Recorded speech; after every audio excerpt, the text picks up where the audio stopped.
Crime રિપોર્ટમાં આજે આપણે સૌપ્રથમ વાત કરશું રાણા વાવના એક ખંડણીખોરની, જેની સામે ટૂંકા ગાળામાં જ ખંડણીની 2 જેટલી ફરિયાદ નોંધાઈ છે.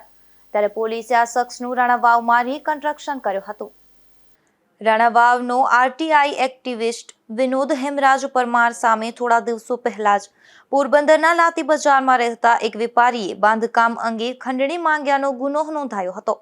એ ગુનો નોંધાયા બાદ પણ વિનોદ પરમારે પોતાની બાંધકામ અટકાવવાના નામે ખંડણી માંગવાની અને પૈસા પડાવવાની વૃત્તિ ચાલુ રાખી હોય તેમ બીજો ગુનો નોંધાયો છે, જેમાં રાણા વાવમાં કન્યાશાળા પાસે રહેતા અને ભંગારનો ડેલો ઉપરાંત કન્સ્ટ્રક્શનનું કામ કરતા ટપ્પુભાઈ બાબુભાઈ કમાણી નામના 65 વર્ષના વૃદ્ધે પોલીસ ફરિયાદ નોંધાવી હતી.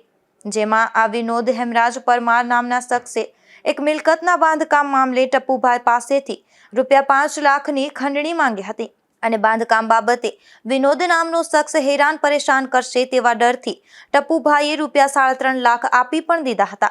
ત્યારબાદ આ શખ્સે નગરપાલિકામાંથી બાંધકામ અંગે કરેલ અરજી પાછી ખેંચી લીધી હતી. ત્યારબાદ આ શખ્સની સામે ખંડણીનો વધુ એક ગુનો નોંધાયો હતો.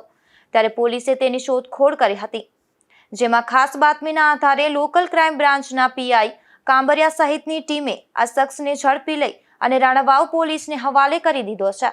બાદમાં પોલીસ દ્વારા આ શખ્સનું રિકન્સ્ટ્રક્શન કરવામાં આવ્યું હતું. રાજુ કારાવદરા સાથે અશોક થાનકી, ગુજરાત ન્યૂઝ, રાણાવાવ.